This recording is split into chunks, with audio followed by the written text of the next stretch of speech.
Hey guys, it's Malls. Thanks so much for listening to Plz Advise. Just a quick message before the show. Don't forget to subscribe in iTunes. It's super helpful for us and super helpful for you. You can also call 323-450-7408 to get your calls on the show. Again, 323-450-7408. Or email askpleaseadvise@gmail.com with your voice notes or emails. Thanks so much. Hey, you guys, it's episode 139 of Plz Advise. I'm Malls. We have been gone for a very, very long time, so I appreciate you guys bearing with us. If you even noticed, I don't know. I think people noticed. Do you think so, Christina? They absolutely did notice. They were shook by it? Yeah. Oh, man. You guys, I'm trying to become a mug millionaire and upload an image to Society6, and it's the hardest thing I've ever done in my life, and I think I'm very old. Anyway, we have a fun guest today I've known for a while through the internet and then a little less time in real life, but we rarely see each other. We've seen each other in odd places, like a couple parties, and then at the Scream Queens premiere was, I think, the last time I saw him. Louis Peitzman, hi, how are you? I'm great. I'm glad you reminded me of the Scream Queens premiere, because that was a memorable night. How could you forget? Abigail Breslin stole a pack of cigarettes from my purse. What? Yeah, it's like my favorite thing. That like Little Miss Sunshine, like, because I kept catching her. Like, I gave her like some cigarettes, right? She wanted to bum cigs. I feel okay telling this story because it's not bad, but like essentially over the course of the night, she and her friend kept reaching back into my purse and taking cigarettes. And like, yes, why did I have my purse on a table unattended? Sure. I don't know. Right. But like, I also was like, oh, Little Miss Sunshine's watching it. It's fine. And then like, I would turn around and see like her little like raccoon-sized hand going into my purse. And I just was like, oh my God. And then I was like, actually, this is the most metal thing that's ever happened to me, that like Little Miss Sunshine is stealing cigarettes from me. Like, all I remember is that feel cool. Gwyneth Paltrow looked so beautiful that night. I know. I was like, I could not stop watching her because she was just like so striking. We made eye contact. She's incredible. And I was like, how many like eggs does she have in her yoni? You know, she's like always walking around with like her yoni. Does she put eggs in her like? Yeah, like, that was like a big thing. Like a Goop sells them. Like dairy eggs? No, they're like jade eggs. And then like a gynecologist was like, by the way, you can get toxic shock from this. Like you shouldn't be putting eggs in your vagina and your yoni. And she was like, I think I know better than a gynecologist. It was like a whole thing. Yeah. Oh wow, I had no idea. Well, I do know the word yoni from my favorite show, Polyamory, Married and Dating. Have you seen that fine show? I have not. Oh my God, it's electric. If you have a moment tonight or whenever in your free time, I'm gonna go home immediately and watch that. Get the Showtime extension if you don't have it. Oh, I have on it. Hulu. Yeah. Okay, good. I'm glad you treat yourself because a treat it really is. Now it's a docu-series. My audience is like, Molly, we know. It's a docu-series about two polyamorous couples each season, and not couples, like pods, I guess you call them, and the first season has like one really beautiful triad that's like, wow. Triad's a great word, by the way. Oh my like God, that makes me want to, like, throuple is kind of boring. Like triad is like beautiful. Throuple's like just a little Sex in the City for me. Like it's a little like, I'm being bad. Like I used a bad word, like thruple, like haha, I'm being disrespectful. Oh, Christina, I figured out how to become a mug millionaire. Huh. I just had to fix the scale. Okay, I'm so rich. Sorry. I just made a new one for you. Oh, thank you. I'll send you a free, if you don't love me at my Amanda Knox, you don't deserve me at my Jenny Jizz mug. But should I also make pillows? I'm going to make pillows and mugs. So it's a great show. It's really, really good. And there's also a pod that's like, you know, kind of, I mean, they're gross. Like, and I just feel like I know, like, I know. I feel like you're pod shaming a little bit. I am. No, but it's like, you know when you're like on OkCupid and like you see a profile and you instantly know they're polyamorous? Like before you read it, you just like see the picture and you're like, there's like a lot of like hair happening, like long beard, like long hair, and you know they're poly. It's always like a fusion name. Oh, what do you mean? Like, I've seen stuff on like the lady Tinder where it's like a fusion name. Okay. And it's like, oh, so it's like Bennifer. Yeah. Okay. Yeah.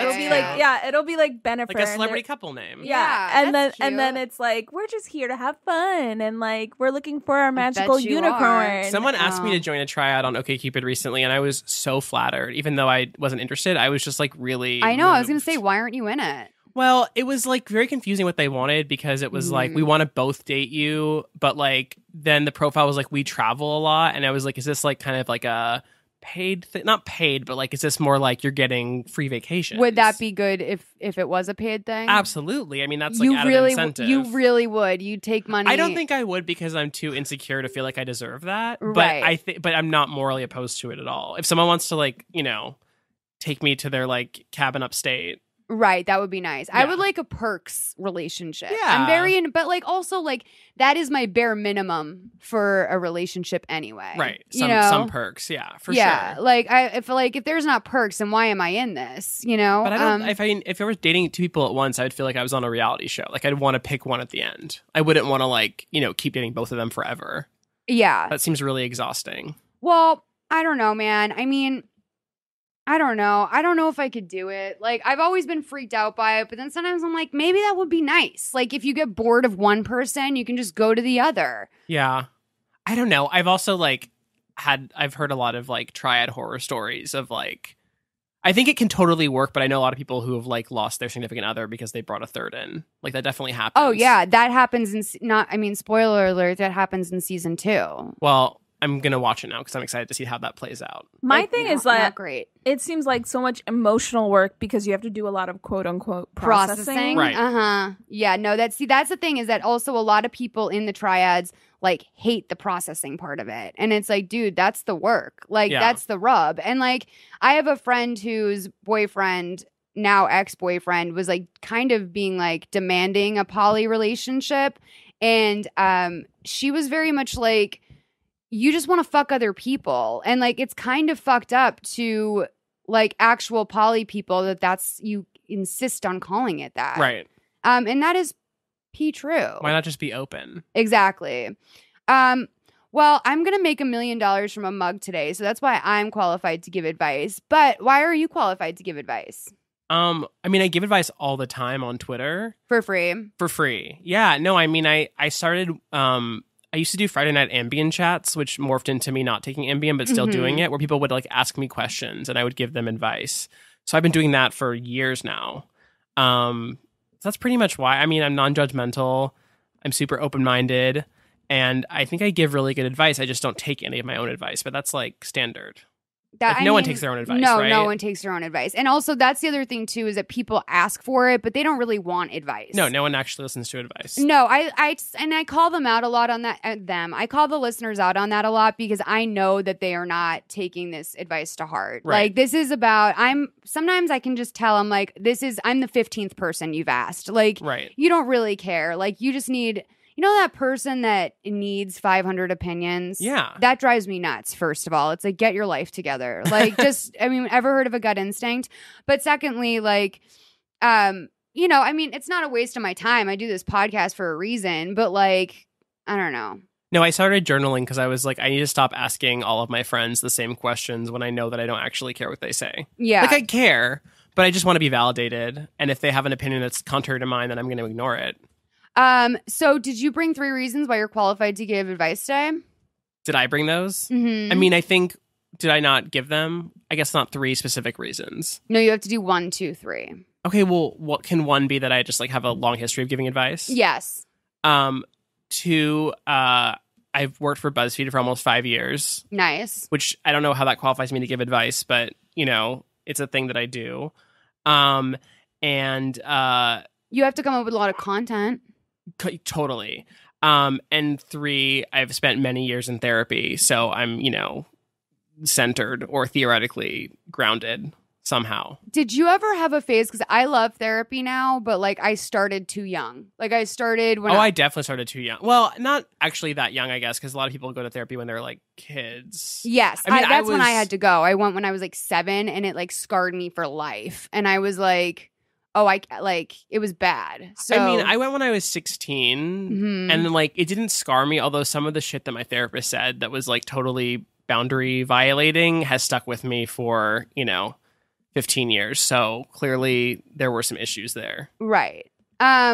Yeah. So who's your therapist now? You don't have to give a first name, last name, or anything. I am between therapists. Oh, that sucks. I know. I'm really trying. Because I was also back and forth between LA and New York a lot. And I was I don't want to commit to someone in one place or the other. Right. Because I had a guy that I loved in Santa Monica. But like I had to drive all the way to Santa Monica from Los Feliz, and that was terrible. Well, also, is there anything worse than having to literally like start over again and like re-explain yourself? Yeah, to no, I'm like, can I just like hand over my journal and you can just like read it and figure out how fucked up I am, and like we can move forward from there. And also, like you see, as like events change over time, you know what I mean? Yeah. Like you kind of like every time I go into a therapist, I'm like, I have a new take on my shtick from last time. So Right. it's like, I'm still fucked up, but now I have an understanding that this was that. And I'm like, am I really making progress, or am I just being like a spin doctor every time I go to a new therapist? Right.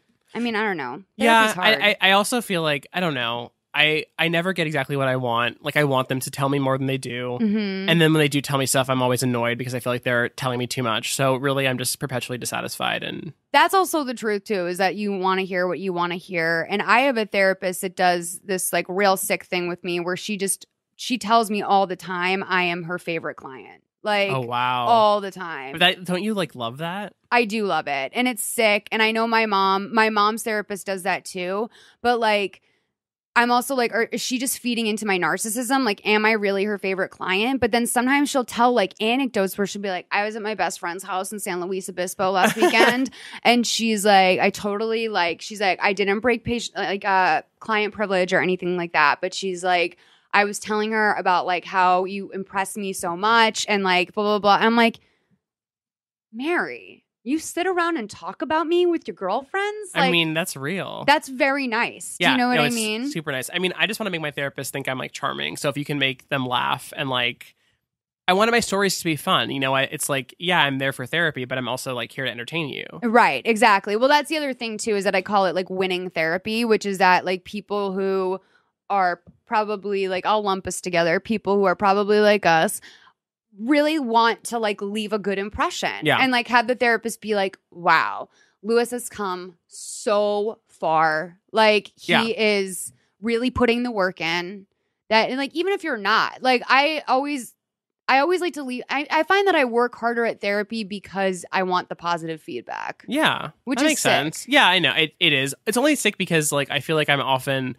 putting on a performance and they're not really getting how damaged I feel that day. Right. I'm coming in and I want to say that I'm like, you know, I'm being very like introspective and I've like really worked through my issues and I'm like here to like keep talking them out, but really I'm like a total mess and like I will leave therapy and feel as fucked up as I did when I got there. And you're not undoing your people pleasing factor, which is really what it is. It's like, I would like to pay $175 out of network, like to like basically go to someone and like give them this shtick about my life that's like not necessarily. Yeah. I mean, I'm just trying. I'm like yeah. trying out new material. Pretty much is what's happening. Essentially. My therapist does do that with me though, where she's like, "That's funny. You should write that down." And I'm like, "Thank you." Like she'll be like, "That's good dialogue." She's like, "Put that somewhere." So she'll be like, she literally makes me write things down.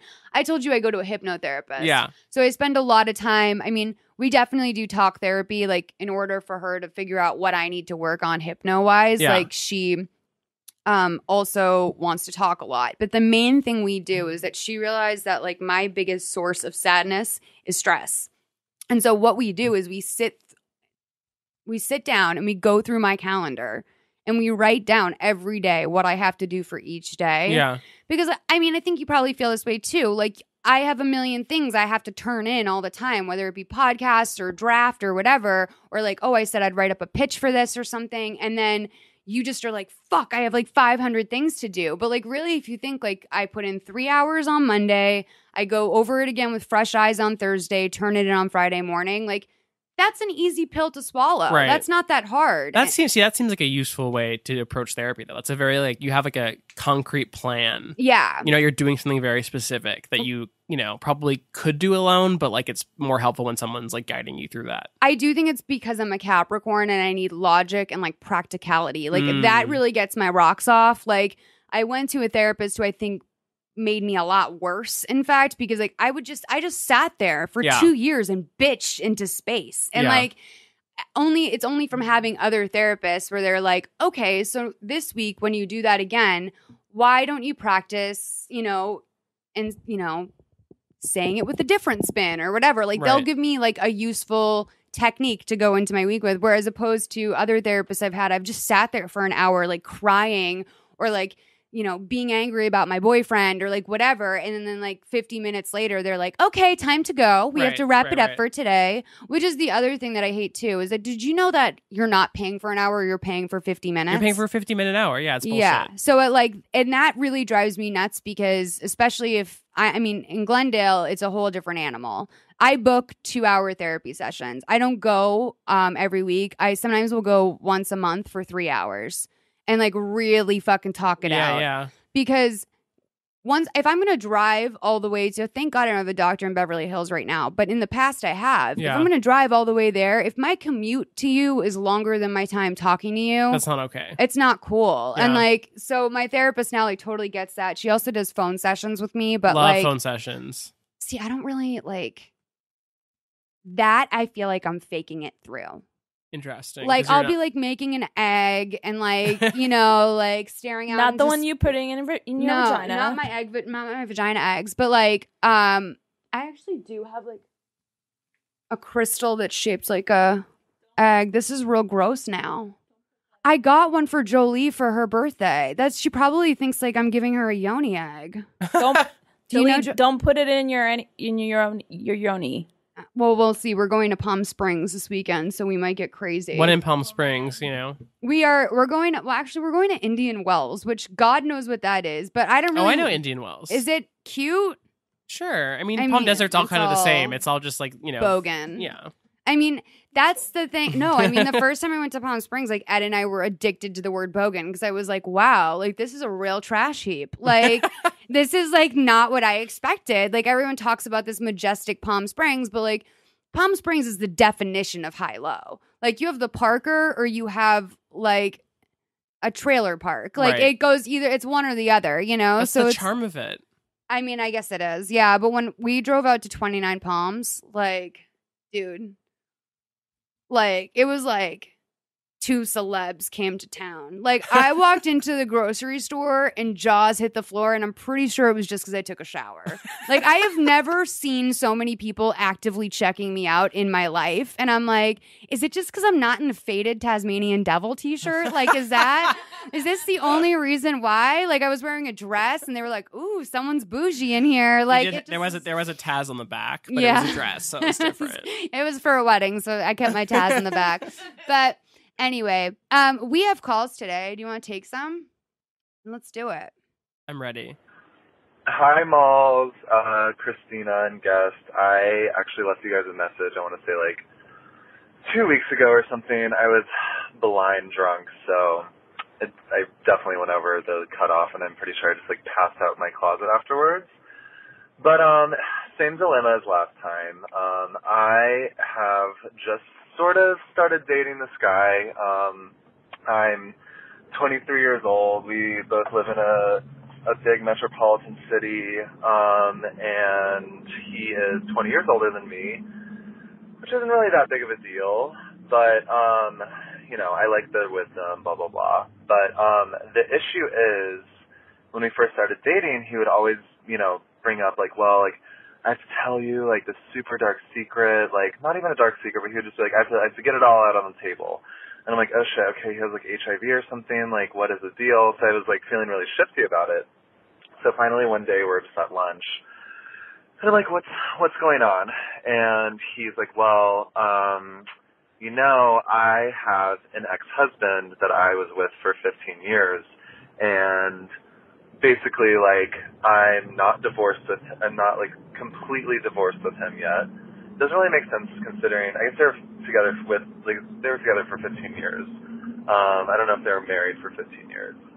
But anyways, I really like this guy. He is so different from all the other people I've dated before. He's, like, really cultured. He has, like, 3 degrees from Yale. He's an art dealer. I've sort of just, like, dated, like, losers before, and this guy really likes me. I mean, like, we had just got back from vacation with him. We went to, like, the Hamptons for a little bit. And I don't know. It's like, but then so like I said, the guy's an art dealer, but the ex-husband is an artist that he represents, actually. And there's a lot of this guy's art around his houses.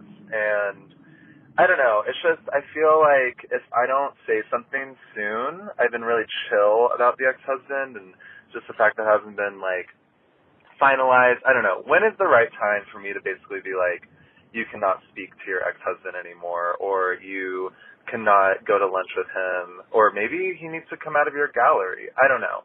It's sort of it's just weird. So, I don't know. Please advise. I already know I'm going to hurt this guy's feelings. Are you? I mean, he's a slam piece and he's acting like he's wifey number 2. Well, yeah, I mean, the thing is, like, he said they just started dating, so I would say the time to ask your sort of boyfriend to, like, stop talking to his ex of 15 years is, like, maybe Never? in several years when you're together, like, if you guys want to get married or, like, have a life together. Or if their relationship proves to be toxic. Like, I know one of my 2 friends, they dated for, they were together for 8 years. And then for the 5 years after, they continued to share a dog. They got a new dog when the other dog died. Like, when one of them started dating again, the other one, like, who was sometimes staying at his place, like crashing there, like not sexually, but just was literally sleeping on the couch. Like, he would have to be like, hey, I have a new boyfriend, so you can't come over right now. And like, I was just watching them destroy themselves. And that is a thing that's like, no, if it's that, then like I would just run. Like, that's a person who's emotionally unhealthy. Right. But like, if they're getting a casual lunch, if they have a good professional working relationship, I actually think that that's a great sign when someone gets along with their ex. Yeah, but here's what concerns me is that he framed it as a dark secret. Like, why did he make it into like a thing? And the fact that they're not divorced, like, who really cares? Like, that's like, divorce takes a long time. And like, if you're not together, you're not together. But like, if it was like, this is a big deal and I need to like sit you down and tell you this, then like maybe it is an issue. Like, maybe there is more going on there. And I don't know like how it would be any different except for the age difference, because like, but when I've gone out with guys that are divorced, like, I've either known in advance because it's been on their dating profile, or whoever set us up or whatever, it was like, yeah, he was married but it didn't work out, or like I found out on the first date. Yeah. And it was like not a big deal. And it was like, yeah, I was married. She's still one of my best friends. It's just we were best friends. We weren't lovers. But and it is an age thing. When you're in your early 20s, like, that's not very common. Like, you don't meet a lot of divorcees. And so like, he probably wanted to like drop the bomb on you differently because also the way the 23-year-olds think is that, like, first of all, when I was 23, someone who was 43 years old was disgusting to me. Like, I was disgusted by someone who was 29 when I was 23. Right. Like, I was like, ew, like, you're old as hell. Like, what do you want with me, you pedophile? Like, I couldn't handle age difference. Like, I remember when I was 23, I dated a 32-year-old, and I remember being so ashamed to call my mom. My mom didn't find out for like 5 or 6 years after. Yeah. I remember I called my aunt and like confessed it to her, and she's like, why is like this that big of a deal? Like, is he a criminal? And I was like, no, he's like a really upstanding guy. It's just he's 32, which is like super old. And it's like shocking to think of that as being old, but there was a time. No, I mean, totally. No, well, totally. I mean, I'm 33 now, but at the same time, for me to think of dating a 23-year-old, like, I have friends that do it, that like are women who date younger men, and like some of them love it. Like, you're sexually compatible in like a way that you rarely find that. It's a perfect like Mrs. Robinson sort of situation.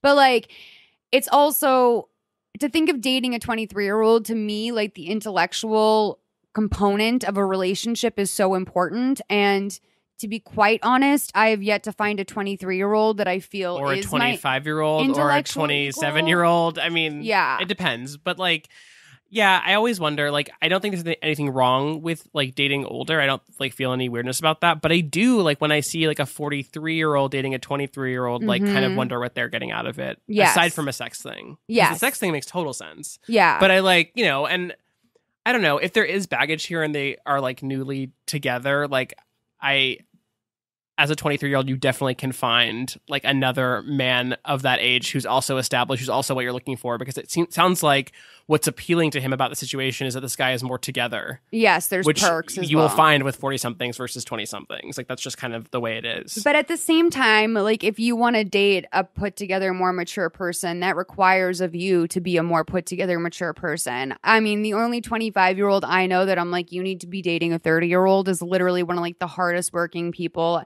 Frankie. Who's been on this pod before. Like, with Frankie, I'm like, well, no wonder, like, you can't date a guy your age. Like, you are a boss. Like, how could you even deal with a 25-year-old guy? Yeah. And such a boss. You know, and with this kid, it's like, I just am hearing a lot of, like, there needs to be some growth there, is what I'm hearing. Is that you need to have some growth maybe before you're ready for, like, until you grow up a little bit, there's no way you're going to be with an older man, and it's not going to be like a daddy situation. Right. And there's not going to be like that inequity there. And you always has an opinion on that. What do you think, honey? Is there a daddy situation going on? Wags just got so like aroused by this. His tail is wiggling. Wags, are you trying to tell me something? But yeah. Ooh. Oh, okay. Thank you, Wags. Wags is in the microphone. But yeah, no, I don't know. I think that you should ride it out. I mean, I'm not going to lie. I do think that this is going to end with like a World War III style fight, because that's how fights go. Like yesterday, someone posted this thing to the Emotionally Broken Psychos Facebook group, mollyandthepsychos.com, that made me so fucking happy. And it was this couple in South Philly. It was a guy and a girl. And she was filming it out of her window, and like basically she was throwing all of his stuff at him, but all of his stuff were cleaning supplies. So like she first of all hits him in the face with like a cap of detergent. Sure. Like, and so he gets detergent to the eyes. So he's like pissed, and they're screaming like, my family was right about you. And then she's like, my family was right about you. And like it was this whole like, which by the way is like my nightmare sentence. Like, thank God no one has ever screamed that at me during a breakup, because that would destroy me. Like, oh great, your whole family's been because all I really want in a relationship is for the person's family to be into me. Oh yeah, I care about that more than the way person. More than the person. Yeah. Like, I've dated guys where the family was so into me that I swear to God that's why I'm not over it. And I've dated guys that were so fucking lovely, but their family was like a little bit bobo, and I just was like, I can't be a part. I can't sit across from this at Thanksgiving. Like, it's that country crock moment. It's that okay. So we refer to it. Christina and I are snobs, and we refer to it as like, you know, when you're dating someone and you go to their parents' house for the first time, and like they're eating dinner and they go to the fridge to get butter, and like the rolls are whatever. You buy your rolls at the grocery store. That's fine. But then the tub of country crock comes out, and maybe dad had a heart condition or something, and that's why. But everyone else should have butter. Maybe dad has the country crock, or maybe forgoes it altogether. And Christina and I really feel like I cannot marry a guy if he has country crock. And if he thinks that that's okay, that's not okay with me. That's not an issue for me, but I'm not judging you for that. I don't. Do you have an equivalency to that? I don't know. I mean, like, if I made it far enough with people to like meet their families, maybe I'd have a different opinion. But it's been quite a while since I met anyone's family. I've only had one boyfriend whose family I like knew. Well, right. So like deal breaker for like someone you're dating then. Oh, I mean, there are a million. But like something in like totally like just like the way that you were raised, where like, I know this is a snobby thing. Oh yeah, whatever. I mean, I'm trying to think of like, I don't know. It's usually like we'll be talking about like theater or movies or something, and they'll just have an opinion that I find to be like really upsetting. Oh, like if someone were like, because I like cover theater for work, and like I see a lot of theater, and if someone were like, my favorite show of all time is Mamma Mia, like I would probably be like, I can't do this. Right. Yeah. And that's a little bit a little bit snobby, because it's like, that's like a crowd pleasing show. Or if someone was like, I've seen Cats like 18 times, like, yeah, I would be like, okay, maybe this is not going to work out. You just don't want someone that basic. That's not really for you. It is, it's definitely a basic thing. It's not like class thing. It's more like, I feel like we're incompatible. Your interests are incompatible with my interests. For me, the Mamma Mia version of that is when people are like, what's the movie that you think is the funniest, and people are like, Bridesmaids. And I'm like, so many movies are so, and Bridesmaids is fucking hilarious. But again, crowd pleaser. Right. And like when your mind goes straight to the crowd pleaser, like I'm kind of like, you're not unique enough for me. Like I like someone who has a little bit of like an edge to them or something. Like I really honestly think something more like Death to Smoochie is one of my favorite funny movies, or like something like a Woody Allen movie. But you want like, something dark. Yeah. That's also like, I'm you know, also you want sick. like, yeah, you want like a darkness. Ghost World is like up there for me. Sure. Is like, you know, I just that, but like, first of all, I had no idea how problematic Ghost World was until recently. I mean, I remember at the time. I haven't watched it in a long time, and I'm afraid to. They've been doing like exposés on it recently about like why this movie was so problematic. And like, it was problematic from the beginning, but at the time, I think we thought she was making a statement with that piece of art, like the chicken art that she brought into her thing. And she was, but it just, I don't think the point was driven home that the reason why that was interesting that she won the art fair was because of the thoughts that people were projecting onto it. That wasn't clear enough. And like in Boston in like 2001 when that came out or whatever, like we weren't really having that conversation. So, it was just like a funny. Yeah. Yeah. I'm afraid to watch it now too, actually, to like undo that memory. Sure. I used to love Kevin Smith too. Oh yeah, I had a Kevin Smith phase. I mean, people didn't we like all? don't cop to it, and like they're No, I like, think oh, Kevin you have Smith, to. and I'm like, no, like you love Dave Matthews Band and you love Kevin Smith, and there's nothing fucking wrong with that stage of your life, like Totally. Under the Table and Dreaming, you know. I haven't rewatched Kevin Smith in a while, but like I feel like I would still enjoy Dogma because I saw it at the right age. Oh, I have a Dogma lot was of, like, great. Yeah, and you know, and I think it kind of goes past like normal Kevin Smith shit. Yes. Whereas if I watched like Mallrats or Clerks now, I think I would be like, I can't handle this. Clerks is, you know, that's the thing is that I don't know if I would think Clerks or Mallrats is more clever now. Part of me thinks that Mallrats was like just a better movie in some ways, but Clerks was like so experimental and interesting and like strange. But yeah. No, I remember going to Blockbuster and renting every Kevin Smith movie and watching them in order, and then watching like an evening with Kevin Smith where he like takes questions. Oh yeah, I fully like was into Kevin Smith. But like people who don't like him really don't like him, right? And that's like to me, it's like why? Like I don't think there's anyone I dislike like that. Yeah, I also think people feel a lot of anger toward whoever they were like really into that they kind of grew out of. You sort of feel like resentful of that you had a Kevin Smith phase. I actually read this article the other day that's like the 6 stages of like enjoying a podcast or loving a podcast, and it starts out with like curiosity, and then like the initial stage where you're excited about it, and then like deep obsession where you're in the Facebook group and you're like talking about it to everyone you know and your conversations are around it, and then there's like it starts to wear on you a little bit, and then you unfollow it, and then you start to listen again because you've realized that like maybe it's not all that emotional, you know. Right. But it made me like, first of all, it made me incredibly aware of a situation that I'm in all the time, because I'm always like, I'm so sick of myself. I don't know why this podcast still gets listens. Like I really am like, I would just be like, shut up, Molly. Like I really would. Yeah. Oh my God. The Facebook group's going off about my Jenny Jizz mug. Do you know who Jenny Jizz is? No. Okay. So she's a Snapchat porn star who's like very, very important to me.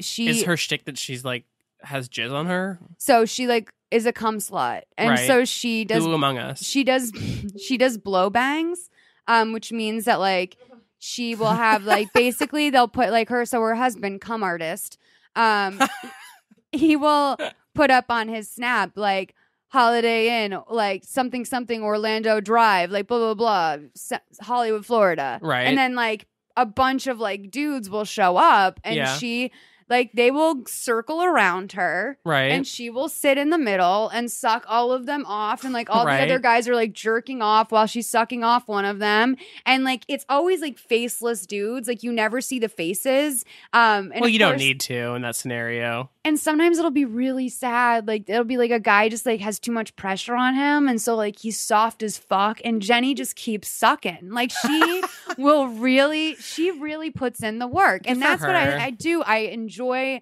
persistence and consistency in a person. Nevertheless, she Christina, persisted. Are you okay with this? I'm fine with it. It's just You're like so it blows my mind right now because if I were saying this stuff, you'd be like, ugh, Christina, gross. You're such a You're such a freak. perv. You're such a freak, you freak. And so I'm just like, it's not fair. The inequality of this is really just getting. No, I mean, and that's also just the thought of you watching like someone. It's basically porn. You're watching porn. No, Molly. I know I'm watching porn. And I also know that basically porn. I also know that I tweet about the porn. I report on it. Right. I take screenshots. So this was like, there was a really big event that meant a lot to me coming up, which was that Jenny and Cum Artist had VIP tickets to Daughtry and Nickelback with their friend Pornicket Adam that I think they bought when Pornicket was still with his girlfriend, Naughty Alicia. And then Naughty Alicia and Pornicket had a really bad breakup. So he needed to get someone to have the VIP ticket. And like someone in my Facebook group did try to go to the concert. Like she tried to like drive down from New York to go to Florida to go to Daughtry with our mom and dad, Cum Artist and Jenny. And like, thank God she didn't go. He wound up taking this girl, Roxy Ray, who, you know, I mean, literally after she did a downward dog in a Denny's parking lot with full asshole exposed. Like they take their tits out everywhere they go. They eat at chain restaurants every night. It's always, she wears a lot of mesh tops so her nip can slip through one of the little mesh holes. It sounds kind of country crock. Oh, it's very country crock. And that's really what it's all. I mean, look, I'm never going to marry Cum Artist. First of all, I wouldn't do that to Jenny. Right. I mean, I'm really in this for Jenny. And like what I love about Jenny too is that she's such a good girlfriend. Like she literally like to other women. Like she's so sick of her husband sometimes. Like you could tell like she was not really feeling Roxy Ray, that she's like, who is this fucking tryhard? I'm a star. Like I guess Roxy's big enough for some people. She's like a big enough cam girl, but like Jenny's she's in a league of her own. Yeah. And like she's so kind, and like just watching them go buy beers together, and like Cum Artist is like zooming in on their asses or whatever. Like you're just watching this on Snapchat, but like Jenny's like putting her arm on her shoulder and being like, "What kind of beer do you want?" And I'm just like, Jenny, like you don't even know her, and you're so nice, and like you guys are gonna hook up in the parking lot after this. Roxy drank her piss in the parking lot at the Daughtry and Nickelback show. After beer, though, I feel like that'd be so gross. Yeah, that's definitely the rub. Honestly, my unsolicited advice is if you do want to drink pee ever, you should make sure the person like drinks a lot of water first. Yes, yeah. It should be as clear as possible. Like, is urine safe to drink or no? It is. It is. It is safe to drink. All I mean, there are like slight risks to it. Sure. But not enough that I would say don't drink pee. Right. Like definitely drink pee if you want to drink pee. If that's your fetish. Yeah, for sure. I think it's fine. But I do think you should not drink pee after someone's been having beer because it would just scat gross. Shit is wild to me. That's the thing is like I don't think pee is weird. Like urine is sterile. Oh yeah, and, like, urine and is it's not different. It's not that gross, but like anything with like because I don't really believe in pooping as a concept. No, like, I'm like not into it. I don't even like to acknowledge that it exists. Like so I can't with that. Yeah. Like have I looked out of curiosity? Absolutely. Yeah. Do I want to die after? Yes. Yeah. But like I can't do it. Do you think this is like so not relevant, but like do you think that like 2 Girls, 1 Cup, do you think that was actual shit? I do. I do think it was real. Oh. Sorry. I mean, no, like, I wish it's not your fault, but like, what did they all do to give themselves diarrhea? I mean, take a bunch of laxatives? Yeah, like, or a handful of stool softeners. Oh, yeah. Because those are fine. You can take a bunch of those. They're creative. Yeah. I have to say. They find really, a way. They really are creative. I do have to say also, though, that Jenny's getting so big that I don't know if she's safe anymore. Because, like, it'll be, like, 30 guys and Jenny. Do they vet them? No. And like that worries me. And I'm like, Cum Artist can't beat up all 30 of these guys. Right. Like, is she like always on antibiotics? Like, how do you like avoid gonorrhea of the throat? Literally, it makes me so upset that she blows. I mean, no, she's not gonna do a condom blowjob. No, like those aren't real. Those are from movies. So I mean, I don't think I've ever seen a condom blowjob. Lifetime movies. No, I mean, like, listen, you have to put a banana on a dick or a condom on a banana. I have theoretically heard of the condom blowjob, and that's why they make flavored condoms. But like, no one's ever gotten off from a condom blowjob. Is that why they make flavored condoms? That is why they make flavored condoms. Oh, okay. Yeah. What curious? Because like, why not taste like latex and vague chocolate flavor? See, that's what's so gross about it. That's what's so gross about it is that also too like My mom, I went to a sex shop with my friends in high school, like after school one day, and we bought 3 condoms, and we did a Neapolitan. We got a chocolate, a vanilla, and a strawberry, and then we blew one up on the subway as a balloon. Yeah, and then I had 2 other condoms in my pocket. We blew up the strawberry one. So my mom's going through my shit. Ugh. And she's like, who would Molly be having sex with? Right. And she confronted me and was like, are you having sex? And I was like, no, Mom, we bought those to like blow them up on the tee and like make balloons out of them. We were just being like, we thought it would be funny to go into the sex shop and like laugh at the bondage gear. Right. Like we didn't like. No, I got, when I was in high school, I definitely was having sex, and I bought condoms for my friend who was having sex, so she was afraid to buy them. Yeah. And then of course that was the receipt that I like left in my pocket. My mom found and was like, what is Trojan 12 count? And I was like, you know what it is. But I'm not, it's not for me. It's definitely not for me. How much sex did you have in high school? Like, did you have multiple part? Do you mind if I ask? I didn't have sex. I hooked up with one person when I was a senior in high school. Yeah. 2 people, one person and maybe like one the summer after. Yeah. But I didn't like really start having sex until college. Yeah. No, I had my one high school boyfriend that like, I like lost my virginity to late in high school. But there weren't gays in my high school. Like, right. Like I feel that like you knew I was of. right, but like I was sort of like when I was a senior, like I was like sort of out to people, and like that was like crazy. Whereas like as I was leaving, there were like gay freshmen coming in. Like it changed so much, like generationally. Oh, like, it's people so started coming different out a lot now. younger. But like when I was in high school, like there was no gay straight alliance. Like there were no, I didn't know any gay people. So it was like you found the one person who was like, I'm curious, and you hooked up with that person. Right. That was it. Well, like literally, I went to a different school for my freshman year than I did for my main school. And like I went to public school in Lexington, Mass. So like it was, you know, it was a big public school. There was a lot of people there. It was a very good school. There was like maybe one person who I don't think he ever said the words I'm gay, but it just was very obvious. He was the one male cheerleader. Like he only hung out with girls. Like he loved drag. Like very like always down to do that. But like my first high school that I went to, we were a class of 45. Yeah. And I'm not kidding you when I say probably 15 of those guys came out. Yeah. And like it was a volume thing. Yeah. Like I just was like, is there a reason why people are more afraid in public school to come out, or is like literally this just the gayest high school in America? Something in the water. Yeah, I guess so. Turning us all gay. Okay, well, I'm going to take the next call. I don't know about you. But let's do that. Let's see where I'm at on my mug sales. I've sold no mugs so far. No mugs. Give it time. I will. Hey, Malls and Christina. It's Krista calling again because you guys said you needed calls on the episode I was just listening to, and I realized I know this phone number by heart. So I just took out the AV jack and gave you a call.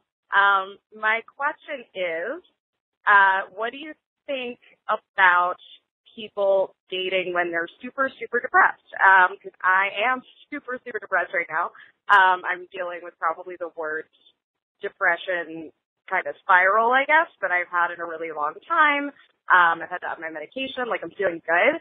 But I'm still kind of, like, on the apps and going on dates. And, like, I know people say all the time, which I think is bullshit, that, like, you have to, like, love yourself before you can love somebody else, or like, how are you going to love yourself before you love whatever? Dumb bullshit like that.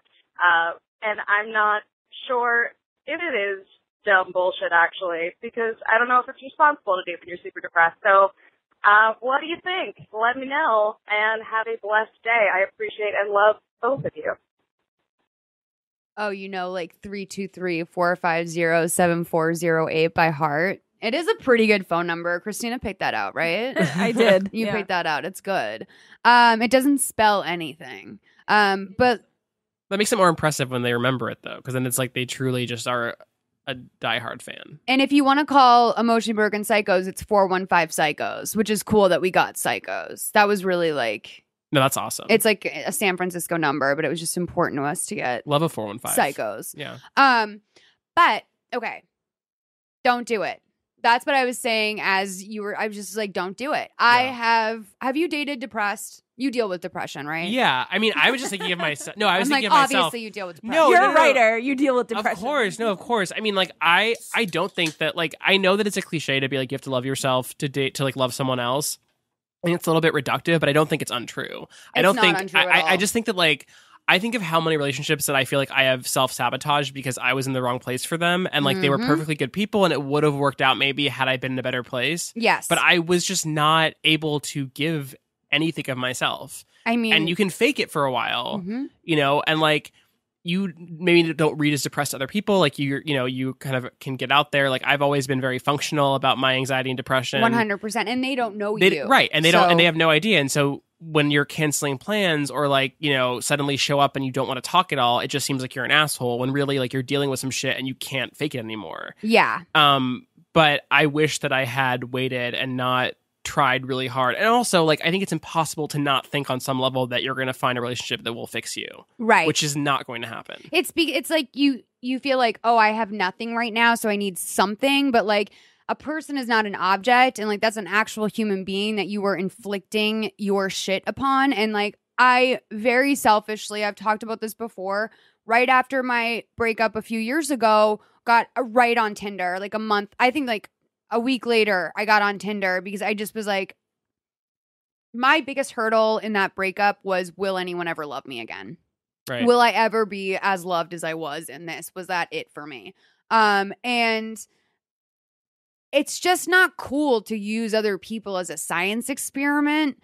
And we all do it. And we all do it, but not really. I mean, like, well, I will also say that, like, there's nothing that I feel more guilt about than and this person is like engaged now. The person that I dated after my last big relationship, we were together for like 3 months, and like he's engaged now. He's like literally one of the nicest guys. Like he honestly probably does not give a shit about the way I treated him, but I will say that like I feel ashamed. Like I have shame for the way that I treated him, and I feel very badly about it. And it's something that I have to carry with me. And so that's just another thing that I have to also now work through, because I was like, you used and abused another person because you were too emotionally lazy to get it together on another level. Like you were just like, I need a Band-Aid right now.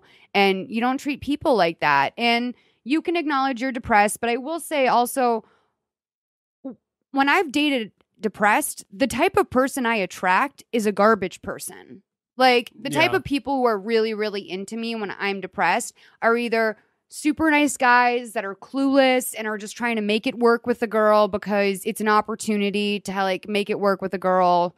You know, I think that people are the same way that women often go after bad boys. Men like the bad girls, too, like the unattainable. And when I'm in it's Lana Del Rey's whole aesthetic. So, you know, clearly it's working for someone. When I'm in a bitchy place, like when I'm in a place in my life where I technically can't emotionally be in a relationship, but I want to be in one, I am that girl. And I've noticed it's very attractive to the wrong kinds of guys. Yeah. And by that, I mean, a lot of times they're guys that I'm like, I will swallow you whole. Like, we can't date because I will kill you. Like, it's not even like with my hands or anything. Like, just by being myself, this will really affect your life. And that is, I really think you deserve better than that. And like, if you want to go out and do what I call like practice dating or just like entertainment dating or whatever else, like you have to be honest about that in your profile. And I think we all hate that person on Tinder who's like, I'm just here to have fun. But like, really, better honestly, that than I'm just here to find like hiking buddies, because go fuck yourself. Yeah, but it's outdoor kids don't need to use apps and they shouldn't be on them. And that is my take on that. No, but I mean, issue. Saying, you know, like, say I just got out of a relationship, or, you know, like I haven't been dated a lot in a while, so I thought I'd try this out to see if I can meet some, you know, different people and get back on the dating. I mean, I will say, like, on the other side of this is that, like, depression never entirely goes away, and people who are depressed deserve love, and, like, you shouldn't, like, I don't think that there's a rule that, like, if you're depressed, you should never date. Right. I think it's more like you have to know where you're at. So if you're, like, in the middle of a depressive episode and you know that you can't be with someone right now, like, then you should not be dating. But if you are someone who is prone to depression, like, and you want to try dating someone, I think the key is just to be really open about that and, like, make sure they're on the same page with you and, like, be upfront about the things you're dealing with and that you do deal with which like is going to be a deal breaker for a lot of people. Yeah. But like you're going to have to find someone who's going to be patient with you. And, you know, there's a chance that you're going to end up in another depressive episode. But I think if you're in the middle of one right now, like maybe don't be on Tinder. I also think that it's very important to recognize, essentially, like, it's important to recognize how your depression manifests. Like, is it toxic to other people, or are you mostly like hurting yourself? Like, because if you're the kind of person who's like not gonna like literally bring down someone's world, like because you are depressed, maybe you can swing it. I just don't know. I don't like the attitude of that's bullshit. Like, if you can't love yourself, I don't think you're putting the work in. And in a relationship, I had someone say this to me once because I was doing a ton of work and the person I was with was not doing any work. And I had them say to me, like, in a relationship, like when one partner is working on themselves and the other one isn't, like one is climbing a ladder of like emotional growth and the other one is staying still. And like you can't have that. Both people have to be working on themselves. So if you are kind of have this attitude like, oh, self-work, self-care is bullshit, like then that's what you're going to attract that, or you're going to lose a great person. So yeah, I mean, I feel like I'm very self-destructive and like my depression is much more inward facing and I can be normal with other people. But at the same time, like eventually it always catches up to me with someone else. Yes. So like I might be able to like, you know, treat someone else well while I'm treating myself like garbage. But like after a few months, I'm going to start treating them like garbage too, because they're going to be a thing that makes me happy or might make me happy, and I will ruin that as well. Yeah, well, that's the saying of, you know, for the first 6 months of any relationship, you're dating someone's representative. And like sometimes even your depressed self can send in a better representative, especially if you're like, oh, this guy's good. Like, I don't want to let this go. But, you know, at the same time, I do think that if what you were saying, like, oh, I kind of squandered that or whatever, like, I think that person was a lesson for you. I really do think that people come in and out of your life for a reason, and that like, you know, you reflect certain things on a certain people, and you always do better in relationships. I really do have a belief in that. Like, you never regress unless you're getting into substance or something like that, but you never really regress. So just remember, like, don't beat yourself up about that, you or me. That's a lesson. I mean, I try. One of the hardest things I think to accept that I've been trying to work on is that like there are so many reasons that relationships don't work out, and a lot of it is a matter of timing. And like it's just sometimes you're just in the wrong place in your life with someone who might otherwise be great. 100%. And you can't just beat yourself up about that, even though I do it all the time. I do take comfort in knowing that like out of all of my exes, like only like one is like engaged or like has made major progress. I'm like, well, it's not me. So how does that feel? It's also you. There you go. You're also a mess. All right. I think we should take our next call. Thanks for calling, Krista. Hi, Malls. I mean, this is probably the third message you've had tonight, and all of them have been from me because I'm so emotionally broken. My sister told me I need to be more concise with my thing that I need to be advised upon. So here's the situation. I slept with a guy that I work with. I'm in marketing. He's in sales. He's 21 years older than me. I'm leaving the company to go to grad school in a different country. And I'm pretty sure he's sleeping with another coworker. And she called me to complain about someone spreading a rumor about them sleeping together. I didn't spread that rumor, but also, like, I mean, they 100% are sleeping together, and she wanted me to feel bad for them. Here's my thing. Should I know things about technology. Should I send him a text anonymously being like, yo, literally everyone knows that you're having affairs. And here's the thing. I know it's really, really fucking shitty that I slept with him even though he's married. He told me, I was 23 when it happened. He told me he was in a loveless marriage. That doesn't excuse it, whatever. But she's like 37. He's 47. I mean, I'm pretty sure they've slept together, but I kind of want to call him out for it because he's made me feel like such a nothing. Anyways, please advise, should I text him anonymously because I know how to do that, and so does everyone in the world? Or should I just leave it and move on with my life? Or am I a horrible person? Thanks, girl. Bye. Also, I'm from outside of Boston. Like, if that gives you any simpatico feelings. You're people. Okay, thanks. Bye. Guys, update. I've made $3.30 so far from my mug sales because I too know about technology. First of all, like, we were kind of roasting you a little bit behind the scenes because it's like you made it sound like it's a fucking Black Mirror episode or something. It's like you send an anonymous text. What? It's like, isn't there just like a website for that? To be fair, I would have to Google that. Like, I don't know off the top of my head. Like, I would have to look it up. But how do you think she found out? No, like, I mean, I don't think she was like, I don't think she's she's a cellular knowledge tech wizard. Yeah, no, for sure. But yeah, anyway, Christina said something which I don't necessarily agree with, but because I'm a little bit petty, but Christina said, what did you cry out? I was like, this has nothing to do with you. Yeah. Like, drop it. Why are you so obsessed with it? Like, because she got penetrated by this man. I don't think it has nothing to do with her, but I feel like if you're already leaving the country, like, leave the country. Leave the country. Like, there's no reason to drag this out, and like, there's already. Why does it have anything to do with her? The only thing she did was sleep with him, and like nobody in the office knows about that. But I'm saying, like, you know, I understand why she has caught feelings or something. Right, I understand why she's upset, and like, it's skeezy when like a married like 40-something guy like sleeps with his 23-year-old coworker. Like, that's. No, right. it is. And I understand that because of the disparity there, like, there's going to be some weird feelings that often come attached to that. Like, you're going to develop some sort of weird, like, the whole thing is like sketchy, and like, I don't blame her for feeling a certain way about it. And but she knew he was married. Well, you know, at 23, you think you can be the one. Like, you are more deluded at that age than you ever are. Why? Because you're fucking hot. You're in your prime. Like, if I knew I was 23 when I was 23, I'd be living a very different life. I'll tell you that. I had no idea to like harness my youth.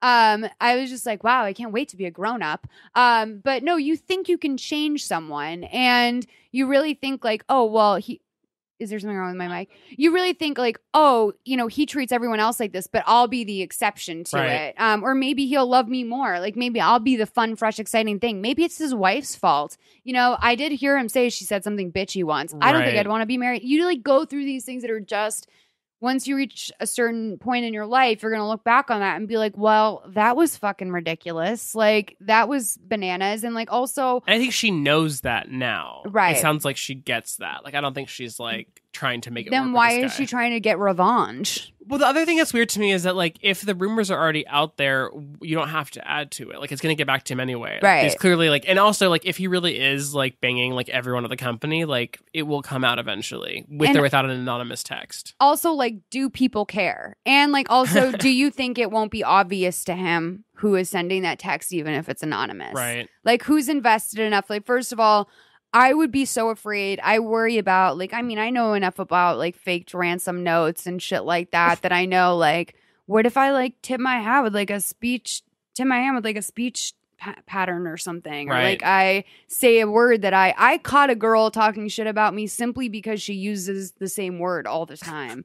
That's why I think that Amanda Bynes' like, fake Twitter profile, fake Twitter, I think it is really her, because she starts a lot of tweets with, quite frankly, which is something that Amanda Bynes says all the time. Quite frankly. Yeah. So, anyway. Listen. She seems really chill now. Bynes? Yeah. Who knows? Like lithium chill. I mean, I hope. Same. I mean, it's just also, like, I think that she really does. I mean, I think I can't imagine. Like, I think she has a serious diagnosis. I don't think it's just bipolar 2 or something. I think it's bipolar 1 in combination with something else. And if I have to speculate on a mental illness, but that said, like, that's a real battle, almost like sobriety, where it's like people who deal with that are oftentimes really quick to go off their medication, and then they have to get back on, and it's like starting all over again. And, you know, I'm probably not the best person to speak to that. I hope you guys all know that. But I also can say that, like, that's yeah, that's this fucking rough road. Separate issue. Anyway, listen. So I wrote down some things when you called, which was that number one, and this is why I think it's also probably fucking with her a little bit. You buried the lead that he was married significantly. And so everything leading up to this was like, you're in sales, you're in marketing, he's in sales, he's 21 years old, you have to move out of the country. And I'm like, get Kate Hudson on the line. Like, I think we've got the movie that's going to reinvigorate her career, like, unfolding before us. Like, is this man going to move to Spain and be a salesperson in Spain? Right. Maybe. Like, I went to that place immediately because I also, deep down, am still a psychotic girl and have, like, unrealistic expectations of what will happen in life. Sure. But a psychotic girl as opposed to a grown-ass woman. But... yeah, no, I thought it was strange that you didn't think to mention he was married first off. Like, that to me just shows that you're a little bit mentally disorganized when it comes to this and that you're not thinking about it clearly. That's always a sign to me when I notice I'm telling a story out of order or something that I'm not considering the most important facts. Yeah. And I would look at that really as the ultimate fact is that he is a married man. He's probably not going to leave his wife. If he's, 21 years older than you. He's probably been married for at least, 10 years or something like that. If the guy has kids or whatever, girl, lost cause. Like, you need to chalk this up to, like, the game of life and just move on. Like, things happen sometimes, and it sucks. And You're it's, stuck with okay, but here's the thing is it seems like it's less about getting revenge against him as it is about this other woman.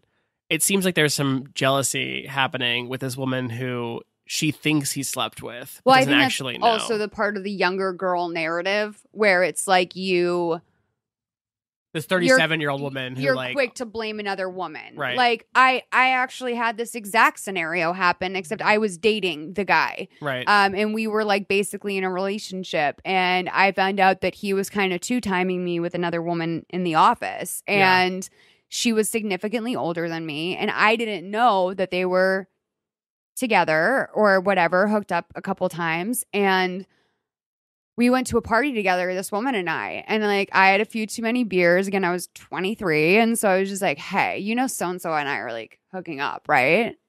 And like she shut down. Yeah.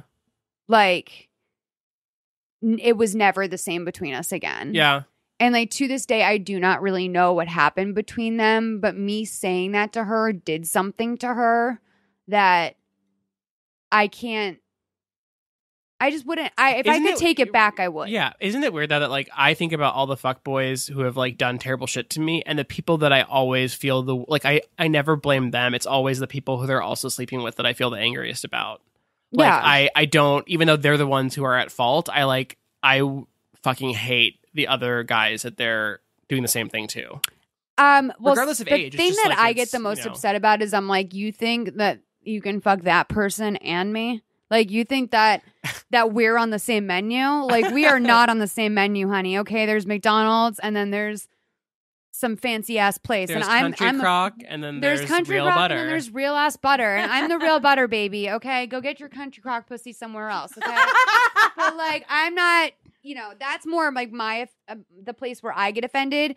But I have found like over the years, I've actually found a lot of my ex-girlfriends to be fucking delightful people. Yeah. And like, I would rather be friends with them anyway. And we both got fucked over by this guy. And like, why don't we just be cool? And so I try to actively use that when feeling jealous or feeling jealousy. I don't like smart. it. Yeah. It's a bad feeling, and it's like I just feel like my like resentment is always misplaced. Do you think this woman? Why is a 37-year-old woman calling a 23-year-old and saying that you're afraid there's office gossip about? Because I think she thinks that the 23-year-old started the gossip. Oh, that was what I think that she was accusing her of spreading the rumor. Oh, that's what I thought too. Well, do you think that she knows that this girl slept with the guy too? Yes. Yeah, and do you think that the girl knows that she knows too? She should, because why else would she be calling her? I just want you to think about that because you didn't mention it, and I want you to know that I think that she knows you also slept with him. I think everyone knows everything. I mean, just assume. I think it sounds like everyone knows everything, and you don't need to send any texts because it's all out there, and you should get away from the situation, which you're doing. So, like, good for you. Little puppy dog. I feel so bad because I have been that naive child that does not know that everyone's talking about me. I feel like if she sends the text, then that'll be confirmation for him or her that it was her who started it. Especially make sure if you do send it Do it at home when you're drunk. Do not do it on a work computer, because if it comes up, that could be an HR issue for you. Yeah. If you even are looking at that site, if you have ever Googled that site at work, do not do that, because it will come up as an HR issue if there's a threat in the workplace to this guy's phone, and he could show it to the bosses and be like, I'm not sleeping with anyone. Whoever sent me this is psychotic. And when you do a psychotic action, unfortunately, I've learned this the hard way, even if it's justified, you are the person who did the psychotic action. Yeah. And that's so history. You lose all the moral high ground. Exactly. History will always say that you were in the wrong.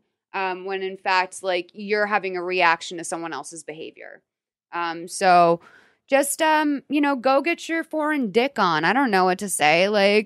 And you will, because no one goes abroad and doesn't have a lot of sex. Yeah. I need to do that without my family or when I'm single. I've been abroad with my family and I've been abroad with a boyfriend. The sun rises in the east and sets in the west, and you can't honestly, go abroad without having sex. given my personal experience, you absolutely can go abroad and have zero sex. So I don't know why I said that, but in my mind, this woman will have a lot of sex abroad. But only losers, right? Right, only losers. Okay, girl. Well,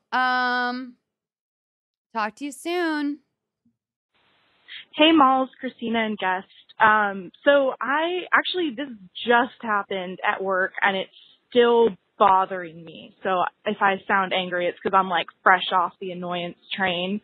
Basically, so I work in a small office. I'm a graphic designer on an in-house design team, and we're all really close, and we talk about stuff that's not super office PC, but I don't know, everyone's on the same page. Also, a Trader Joe's just opened up down the street from where we work. It's a 2-minute walk. Okay, 10-minute walk, whatever. And so anyway, we've all been going there for lunch every day, and everyone's trying new shit, and sometimes it smells weird, and most of the time it's fine and no one really cares. But there's this one guy who is also not my direct manager, but a senior, he's not in charge of me, but has more authority than I do. Who seems to just solely have a problem with the food that I eat and the smells. And we're also in a basement office, so most people eat at their desk. It's kind of a pain in the ass to I don't know, that's just the way it is. So anyway, he mused this rule that was I think if, someone is bothered by the smell of someone else's food, then that person should have to eat outside. And I was okay, well, I think that if we're going to do that, we should just make an all or nothing rule where if you're going to eat, you eat outside, because I don't think it's fair to single people out like that, and what bothers you might not bother anyone else. It's just easier. And then, but no, don't do that, because I don't fucking know. But anyway, the thing that bothers me is what I was eating at the time was a hummus with garlic sauce on it, which garlic, whatever. But there's at least 2 other people I know in the office who eat that same food, and he has never said anything to them about it. In fact, the only time he really mentions the smell of food is when it's my food. I also happen to be the largest person in the office. I'm fat, Lindy West, adopting the word fat, but that's what I am doing. I am adopting the word fat. I'm still I'm not huge. I can still shop mostly straight sizes, but sometimes it is hard to go into an H&M and find stuff that's not making me want to die. But anyway, that's just a little bit of context for that. I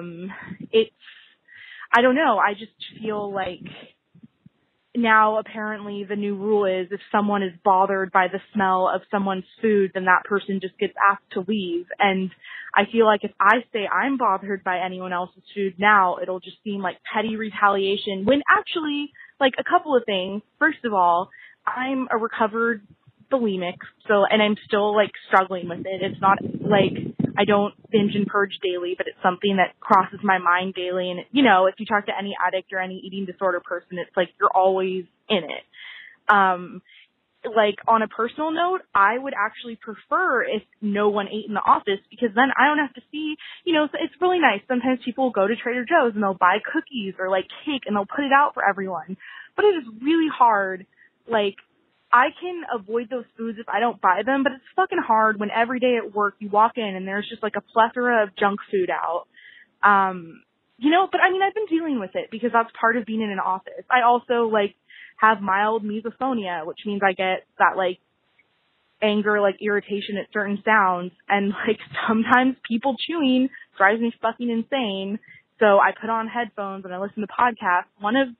Two of which, Plz Advise and Mother May I Sleep With podcast, is like how I get through the day. You know, it's not a big deal. It's just, you know, part of being in an office and like having to be around 12 different people at a time. So I guess I'm just wondering, like, how do I deal with like A, feeling singled out because of my weight, B, like standing up for myself and having it not seem like petty retaliation, because at this point I feel like if I tell someone, hey, like that sound or that food is bothering me, can you go outside? Like, I don't really want to do that to begin with, but I feel like if I'm going to be forced to eat outside or whatever, like, fuck them. Like, I'm going to tell them to do that too. And then the other thing too was, actually, I don't really remember. Oh, the other thing I was going to add, I am actually leaving this job in about 4 months. Me and my boyfriend are moving to a new city. I do generally enjoy this job, but it's also, I'm in that weird spot where like I want to be happy for the remainder of the 4 months, but I also don't feel like I need to,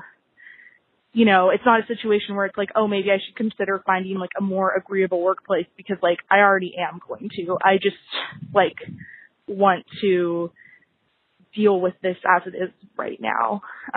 So please advise. Thank you. Hey, so at first my thought was, I think you probably agree, like she was probably just like his bitch eating crackers. Like it was just like anything she does is going to piss him off. Right. For some reason she has a target on her back. Right. Maybe she's too talkative, maybe it's whatever. It took a real fucking turn when you shared with us that you consider yourself fat, that this is definitely a thing that you're the biggest person in the office. Right. Which I'm believing that's true. I believe her, yeah. And I also absolutely believe she's being singled out because she's fat. 100%. There's no doubt. Even if it's subconscious, he's doing it, you know, like that is why he's doing it. It's not dissimilar because for people, like, this is something that like fat people deal with, that like when you eat and you're fat, you are considered to be doing something disgusting. Yes. Regardless of what you're eating or how you're eating it, it doesn't matter.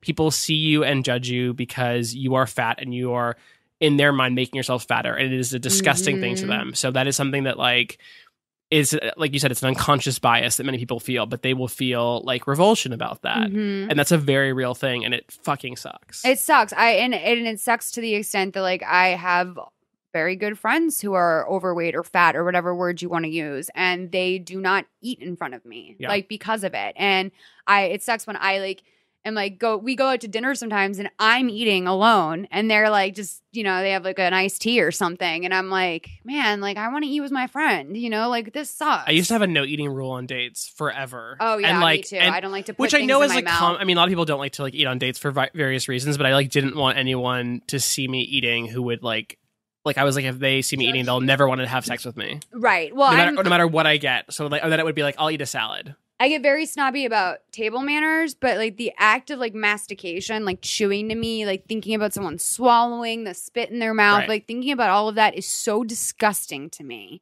And I have said before that I hate food. Like I'm not a food person. Like it's not my passion. That's not true. I used to have a different relationship, and I think that I was around so many people that relied on food as a comfort. Like when I'm upset and something's going on and there's a bowl of chips out and someone in the room is still eating chips, I'm like, how can you eat chips right now? Like there's a disaster going on. Like how are you even finding, but I know that that's how some people react to it. But I think that it's also a complex I have because I was a chubby kid. Now, I will tell you this, is that I have been singled out in a workplace before myself. Like I've become the bitch eating crackers in a place for probably a much more on me reason. Like probably I was being annoying, or probably I talked too much or whatever. And I'll own that. But like what I did in the face of being quote unquote bullied, I don't believe an adult can really be bullied. I have to say that. Like I am one of those people that kind of feels that way, that it's like, yeah, you can be picked on, you can be terrorized, you can have all this stuff happen to you, but like bullying is really like, that's a word reserved for school children, in my mind. But I can't, I don't know what to do. I'm going to turn it over to you, Louis, because in the face of that, I have broken. And the only thing I can suggest to you is to do whatever you can to make sure that you don't break, because that's all. I mean, for me, it was a game of survival. At this point, it sounds like you're trying to just survive the job. Well, I mean, I know what I would do, which is to eat outside every day, to not let it get to a point where they ask me to leave. Like, out of like a... Yes. Like, and I don't think that's the right thing to do in terms of like, that's not what they deserve, but I think that's the best way forward in terms of like just avoiding this entirely. Your mental health as well. And right. But also, if you want to talk to someone in HR right before you leave and talk about this stuff, I don't think there's anything wrong with that. No, if you do exit reviews at your job, especially if you are like changing careers or whatever, like I really think that that's something that you almost have to do, to be honest. Because I have come to the conclusion that outside of my industry, other people don't have the same relationship with HR. And like in my profession, in TV writing, and I'm sure even in yours, if you go to HR, you're never going to fucking work again. Like, it's just... We have a good HR department, but it depends on where you're working, obviously. And I think it, like, you know, and I understand there's a fear for a lot of people of going to HR. Yeah. Whereas, like, I work somewhere where, like, you're encouraged to go for pretty much, you know, anything, and they're really supportive, and, like, it's great. But I know it's not like that for everyone. Yeah. But if you are leaving anyway, and you have a job lined up, and you don't think it's going to jeopardize that job, I think you should talk about that because, like, this guy is going to treat another fat person like this in the future. Right. Exactly right. And I also would, in order to just make it feel like you're not just being shunned, which is like obviously how you're going to feel, but like if there's something that you can do while you're eating your lunch to make it feel like you're not being exiled, that might be good for you. Like, get a dope audiobook, or like, you know, do something, you know, watch an episode of Teen Mom on your phone. Do whatever it is that you want to do to make that a special time for you, because if you sit there and you're eating quietly alone and like feel punished on top of ashamed, like that's not cool, man. Like, yeah, you know? I think that the only reason I'm saying you should just do that to begin with is because you want to do it on your terms, and you want it to be like, don't give them the opportunity to treat you like shit, you know? And I don't think that like eating by yourself is treating yourself like shit. I think it's just like, you know, stepping away from the situation and realizing there's really no good way forward here except to remove yourself from it. Yes, I agree with that. So that's what I would do. Well, yeah. Let's take another one. Let's take one more. Hey, Plz Advise crew. This is Casey from Dallas. I've called before and got some great advice on the Gabby Dunn episode, so I thought I'd call again. So 22, Libra, Aquarius rising. I don't know if that's important, but I'll say it. I just came off of like the worst fucking year. I've lost all of my grandparents. I was in a job that was sucking the absolute life out of me. I was super depressed, moved back in with my parents, got put on academic probation because I was like failing out of school. It was so bad. And it was definitely the worst about April. And then I finally was able to break off my contract with my job. I got a new job. I've been kind of giving myself a path of like, you had a rough time, so now just kind of chill. So I've been like flopping around. I don't get out of bed until it's like 30 minutes before I have to go to work. Like, it's been pretty bad. And Molly, you always talk about how trips to Austin are so refreshing for you. And I feel absolutely the same way about San Antonio. Like, when I go to San Antonio, that is when I can just recharge. And I just got off of a trip to San Antonio. And while I was there, I just made the decision of like, it's time to stop playing a backseat role in my life. And it's time to take the wheel and fucking drive. So, and I'm a Libra, so I seek balance in life, obviously, and I've been trying to put myself on a routine so that I'm taking better care of myself and, like, I don't know, I'm just trying to make things better. So my question is, what are things that you and Christina and Guest have kind of instituted into your routine that have really motivated you? Or maybe if you don't even have a routine, just like a self-care thing that's really helped. I'm on the upswing, and I'd love to hear if you guys have anything that you could give me to maybe start trying out in my own life. Thanks for being here. I'm really sorry about all the things that you guys have been going through, and I hope you're coping and grieving well, and love you guys. All right, bye. Well, first of all, I do want to point out, and I know you know this, that this is just a fucking hard time for everyone. This has been a really, I mean, whoever is thriving in this environment is a bad person. Either a psycho or like they are like, during the economic crisis of 2008, I was killing it, baby. Like that was my prime. And like, I don't know why it was, but like for some reason it didn't affect me. That said, I've been paying for that for the last 3 years. My life has been a shitstorm. I get punched around every corner I turn.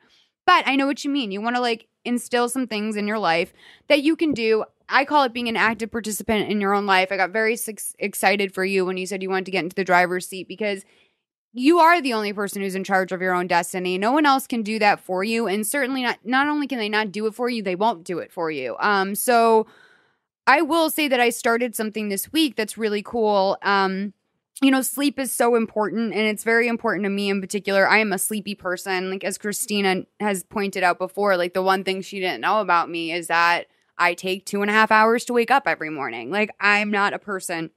And you can also nap. You're like you can nap. From time to time. Yeah. Not really ever since Oprah went off the air, it's been hard because like she was my nap hour. Like I would start Oprah, and then like when the interview started to get boring, I would fall asleep for the last half, and then I'd wake up during the 5 o'clock news. And like that was like my jam. And then like, once Oprah left, I was like, well, I can watch a Dr. Phil rerun, but this shit's just so fucking compelling. There's no work getting done. It's just a trash show. So it's like, oh, I want to watch this trash show from start to finish. But when Oprah gets to the part where she's like, now let's talk about the healing piece. It's That's like, when well, you, then I'm like, conk out. Yeah. So anyway, I'm like, I don't want to learn how to make myself better. But you could just watch Super Soul Sunday reruns, I guess. The iPhone has a new feature called bedtime. And if you open up the clock, it's right next to the alarm, in between the alarm and the stopwatch. Have you seen this? Bedtime? Oh, yeah. So I know the importance of good sleep hygiene, right? But because of my schedule, I often can't do that. So last night I was up until 2 o'clock in the morning because we did the Lifetime podcast, and then I took about 2 hours to unwind and for my sleep medicine to kick in or whatever. And I was like, fuck, because I just started this app and I wanted to hold myself to it. So I set it up so that I need 9 hours of sleep. I gave myself 9 hours because I'm still a growing girl. I need an extra hour. But I go to bed at 10 p.m. My goal is to make sure that I've taken my sleep meds at 9. So I set up an alarm to go off an hour beforehand to say to me, hey girl, go to bed. And so I take my sleep meds. I start to do my routine. I'm in bed at 10 p.m. by 10 p.m. And then I wake up at 7 a.m. And, you know, it's not an outrageous or difficult. And this morning, I think because of the way I set it up, I actually wound up waking up at 7 o'clock in the morning, which was not really what I wanted today. I actually really needed it. But I had to say, now that I've been awake all morning, and I got to do a couple loads of laundry, and I got to tidy up a tiny bit downstairs, which I'm sure Louis is like, really? You cleaned up today? But like, yes. He's not thinking that. I took the trash out. Like I did all these things that I normally do not get to do for myself on a Saturday morning. And I do always feel like my weekends are robbed from me a little bit because for one reason or another, I always have to. Christina, I'm sure, feels the same way. For one reason or another, I'm either working on a Saturday or working on a Saturday and a Sunday if I'm doing a Lifetime podcast. So it can sometimes be, or like I'm working all day Saturday and I do a Lifetime podcast after this. And that is like, can a bitch get a weekend? Because like also like Ed works full time. I don't get to see him anymore. Like it just sucks. And I really think that if I get on a better schedule where I'm waking up on time, going to sleep on time, I need to work on the water drinking thing, get a Fitbit. I think that there's something just about the accountability of a Fitbit Love that's my Fitbit. Very helpful. Mm-hmm. Like I have to set mine up downstairs. I just got a new one. I got the new one. I got orange. Mm-hmm. I thought it was coral because I had my sunglasses on. I got like the cheapest black one that came with Weight Watchers. If you sign up, you get a free Fitbit. Oh, nice. Yeah, I don't think mine's fancy. This one doesn't even tell time. It just counts steps, but also it counts sleep. So it does tell me how my sleep is. And like, you know, you can update it by like going into the app and saying like, I drank a glass of water. Well, I use Plant Nanny for that. Okay. Do you know about Plant Nanny? No, tell me all about it. Plant Nanny is you get a virtual plant that you can like name. Shut the fuck And- That's up. gonna be my actual advice too, because like buy more plants. Well, but that go yeah, for I it, mean, yeah. so Plant Any works. You tell it how much you weigh and like how much it tells you how much water you should drink in a day, Fuck and off. it tells you how many glasses of water you need. And so you every time you take a drink of water, you water your plant. And so if you don't drink enough water, your plant will die. Okay, first of all, that is genius because in therapy, whenever they'd be like, Molly, look at your inner child, I'd be like, I don't know who she, like, who cares? Right. Like, tell that child to shut up. Like, I don't know who she is. Like, I wouldn't understand. Finally, someone said to me, well, would you do that to Wags? And I was like, no. I was like, oh my Right. God, I would like kill someone To if care they for talked to- something else. Yes. So like if you can just channel your water through your Tamagotchi plant, like that is such a good idea. It worked for me for a while, and then I started cheating because I was like, my plant keeps dying because I'm not drinking water, which is defeating the entire purpose. Oh, I'm getting Plant Nanny right now. But you know what? It is still effective. I just need to get back on it. I will say, like, I'm so bad at all of this stuff. Like, I have the worst sleep hygiene. Like, it's just terrible. And like, I'm hearing all this stuff, and like, I know what I should be doing, and I just don't do it. And I like kind of thought that when I turned 30, I would magically get better at this, and then I didn't. Yeah. But like maybe when I'm 35 or 40. Anyway, the one thing though that I feel like has been really good in terms of like being an active participant in my life, which I've been doing for like quite a while now, is being a lot more assertive and concrete with plans and like keeping a calendar and like putting everything in it and being really like I used to be like, you know, lots of vague plans, lots of like we should hang out, lots of like, you know, I'll get to it eventually. And I feel like putting things down in a calendar and like having a schedule is so important. Huge. And also, I don't know, I just got over the whole thing of like waiting for people to text me and like kind of just like being like, you know what, like some people are planners and some people are just like go with it. And like if you can become a planner, you feel so much more in control of everything and it's worth it. I definitely would say get an agenda. Having a Bando agenda has been like a great thing for me, and I really love writing down on physical paper. And it also makes me think before I make a plan because I'm not just putting it in my phone. Like everything, when you do something on your phone, it feels like a simulation. It feels like a game. Like you're not really thinking about it. But when you have to sit down and write with intention, like, or even say to someone, I'm going to have to get back to you. I have to get in front of my calendar. That makes you wonder. Like that makes you say, like, maybe my hairdresser tries to bully me into coming in all the time. And now I don't bring my planner when I go in, so I can say to her, I have to go home and look at my planner. And then that gives me some time to think and say, like, no, you really technically can't come in on Tuesday. And you also don't want to spend the money. And like, it's not, you know, you can say no to that. And one other thing I was going to say that oddly enough, you started to kind of mention it. And it was like, to me, it felt like an aside. But when you said that, that's so... I was like, oh, maybe it's not an aside. Just remember that when you're down and when you're feeling low, as always in life, nothing is personal. Like no one is not reaching out to you because they hate you. Like I had someone say to me recently that I adore and I have always adored. She was like, I said to her, oh my God, like I was looking through your Instagram the other day and like, you know, something, your life is so cute or whatever. And she was like, oh my God, I've been telling my husband for years that I think you hate me. And I was like, what? And she was like, well, we just didn't talk for a while. And like, I was just like, well, sometimes bitches aren't talking. Like, I just like, or like, you know, like when we stopped talking, like I happen to also reach the busiest that I have ever been in my life. And so like, but at the same time, I have never had one negative thought of this person. Like if pressed to think of a negative thought, maybe she phrased something in a way I didn't like one time, but I can't even think of that time. Right. So it's just like nothing is personal. Make sure, as with everything else, exactly, call people and make plans. If someone's not calling you, be like, you know, don't be aggressive, but also just don't, you know. And also some people do suck and like you don't need them in your life. 100%. And that's also like a very valid like thing to realize that like, especially like when you're younger, you have a lot of friendships of convenience. And I feel like my 20s were all about moving past those and finding people who I really wanted to spend time with, who deserve my time and who were there for me when I needed them. That's been my 30s. Like I don't have tangential friends anymore. I'm saying that like happened throughout my 20s and I'm still dealing with it in my 30s. But like I feel like throughout my 20s was like figuring that out. Was like moving past like the college friends of convenience that you have. Right. Well, you bring these people into your life. I mean, especially in LA, like you just wind up at these parties and you talk to someone and you think there's like intimacy there or something. But like really you are what you were before, which is like vague strangers, acquaintances at most, like, you know, and You know, especially in LA, people just start to tell each other things. And then next thing you know, everyone's like gossiping about you. And it's just a very scary fucking environment. And it doesn't help your depression when you're worried about that shit. It really doesn't. My most recent experience I've been doing some psychedelics recently in a scientific sort of way. Like, I'm not just recklessly shrooming my brain. Microdosing? Or are you No, like I'm full not. on? I'm not. I thought about doing that, but I'm not there yet. I'm not comfortable enough with psychedelics to get there yet, but like I would like to eventually have that be the only thing I fuck with. Yeah. Like my goal is because my first thought when I started shrooming for the first time recently, I always had an aversion to them because I couldn't handle the thoughts that would come my way.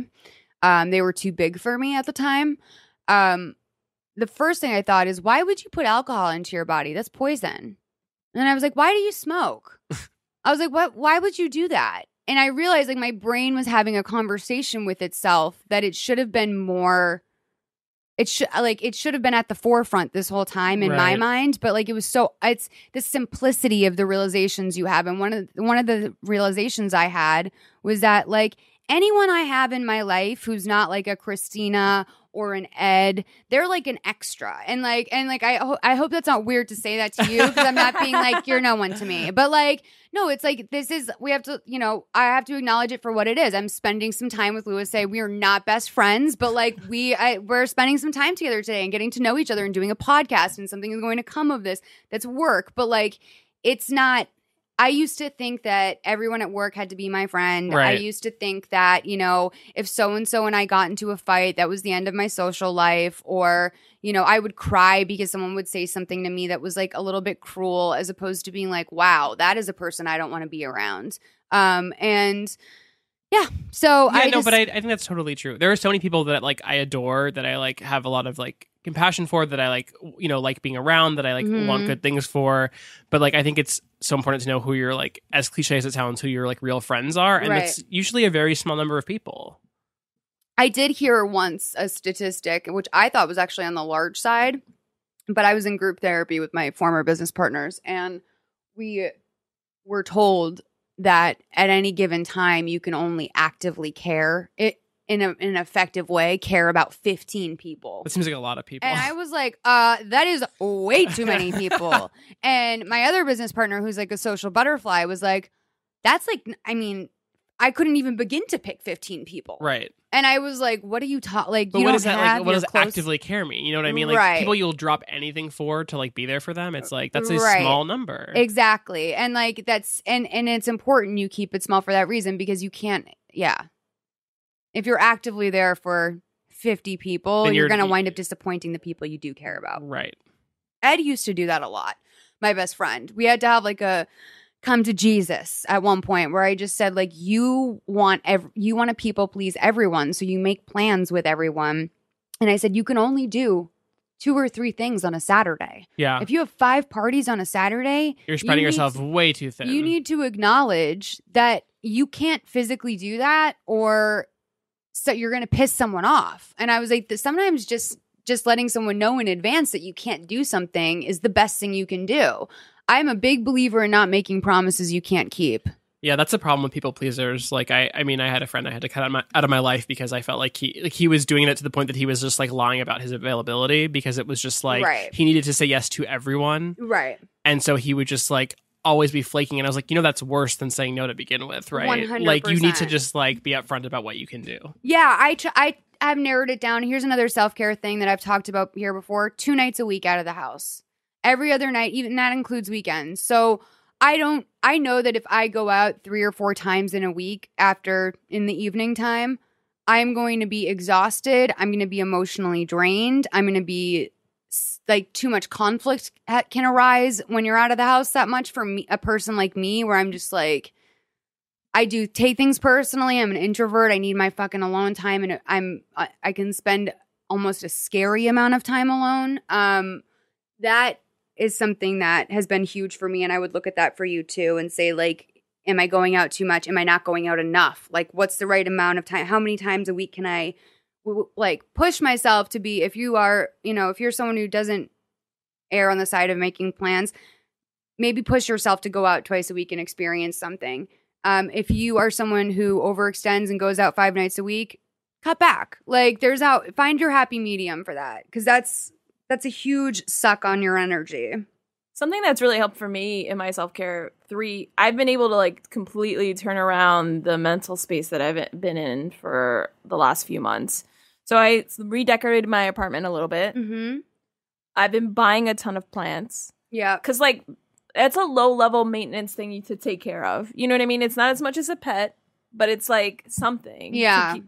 And get a succulent. Don't set yourself up for failure. Yeah. You know? Yeah, get something easy like a succulent. But it's just nice to be surrounded by like greenery, and it really changes up the space, and like having that routine of having to like I water them every Saturday and I make sure that they're okay. And yeah, like, it's proven that having life in your apartment it's changed up the entire vibe of my space. I mean, we saw what happened with Franklin. When you stopped taking care of yourself, our plant died. It was a very famous Plz Advise plant. Yeah. What are those plants called? I forget. But I have one too. It's no Franklin, but it's kind of doing well. Yeah. You have a great but you went and like did the whole damn thing. Like you got banana leaves. Like you have a big fucking tree in your house, and like that's dope. Like I literally want to have a tree installed around the beam. Couple more stuff. Yeah. Like that big. Yeah. Like at least 2 or 3 more for my balcony. Mm-hmm. And then I'm planning some more hanging plants for like my room, and like a different plant for my room. I just want to have a lot more plants. You want to live in like a jungle. Kind of, yeah. Jungle Book. It just like I went to someone's house that had like his room had a lot of plants in it, and I was like, this totally changes up the vibe of the space. He was also like house sitting some plants. What were you doing in a boys' room, Christina? It was a party for a coworker. Yeah. Okay, yeah. Bet it was a party. It was tea party. Mm-hmm. I see how you are. Whatever, Mom. I see. Blow bang. Christina Lopez running the blow bang. And there was one more thing. Oh. I also like reorganized my room and bought little like stuff to put in the drawers to like keep everything organized. Yeah, that's so smart. Yeah, and like that helped. Like doing that and like spending a day like cleaning up my room, doing that and organizing. Like, okay, this is all the shit I have. Mm-hmm. I do have space for it. It's gonna go in these little things. Like that just helped organize like my mind too. I don't know. It was just a great thing to do. Just kind of like declutter and like get everything in line. Like. But can we talk about the little things that we set ourselves up for? Journaling was my third thing. Yeah. Like journaling and like reading back what I've written in my journals and like, it wasn't as bad as I thought. Do you keep a paper journal? Back then. What? Do you like write it? Do you keep a paper journal or do you? So yeah, now I do.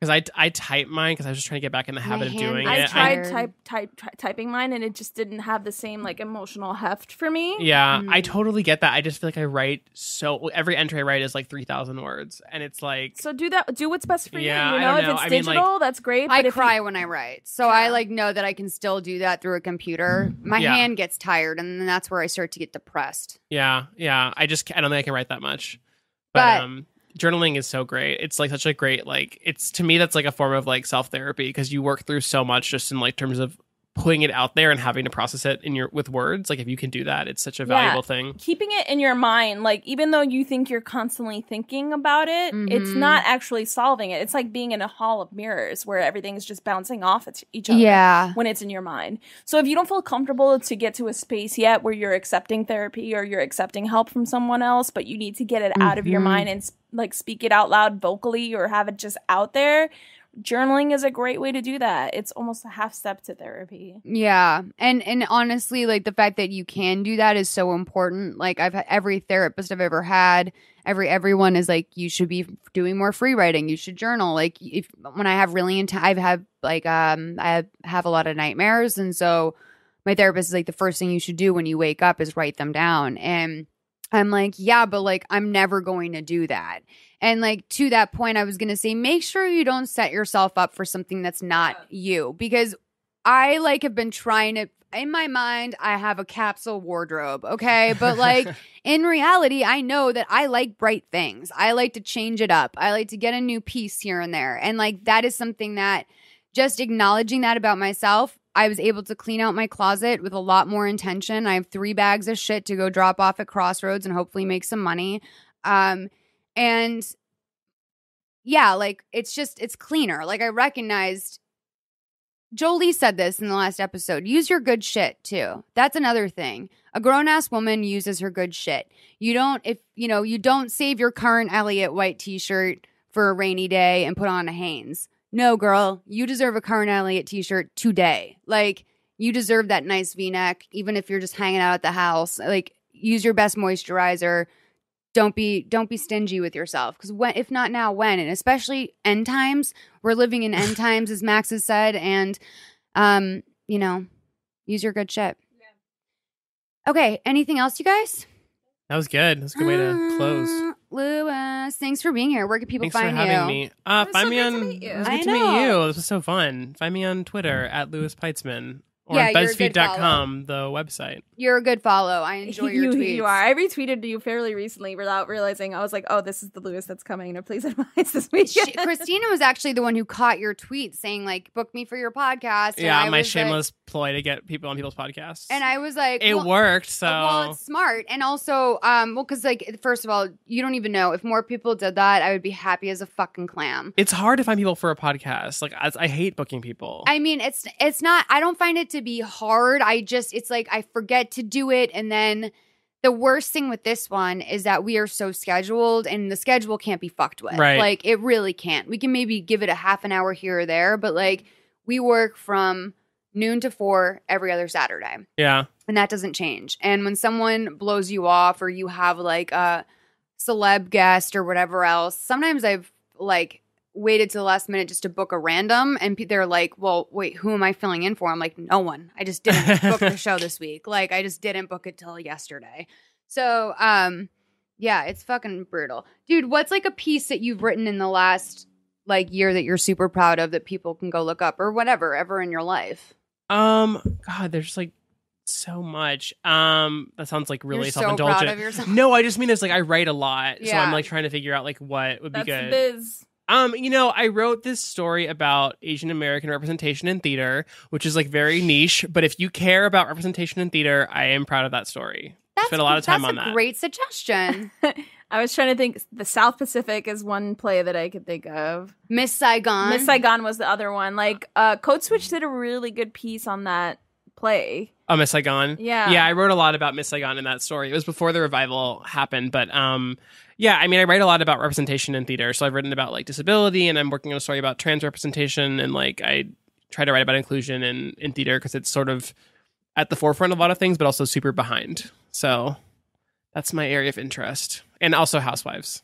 Yeah. Care about those two things. Oh, the tweet that I retweeted you was, on some level, we all knew Miranda Hobbs would end up as the governor of New York. She will be the governor of New York. Wait for it. Yeah. There's 100%. a little buzz that like Cynthia Nixon might run for the governor of New York. Yeah. She's going to run. Okay. Yeah, I do. That's a big fat okay. Like, I don't care. I don't care. I care because it's my home state. But yeah. Well, like, you think that's a bad thing or a good thing? No, I actually think it's kind of interesting. I know she's been a big advocate for public schools in New York City. Yeah. She sends her kids to New York City public schools. She's not like a celebrity who's just writing, but like trying to like get by on fame. Like she's so engaged. Where I'm like, if you like, you can be an actor and like care about politics and run. It's not the same as like The Rock being like, sure, I'll be president because I'm The Rock. Right.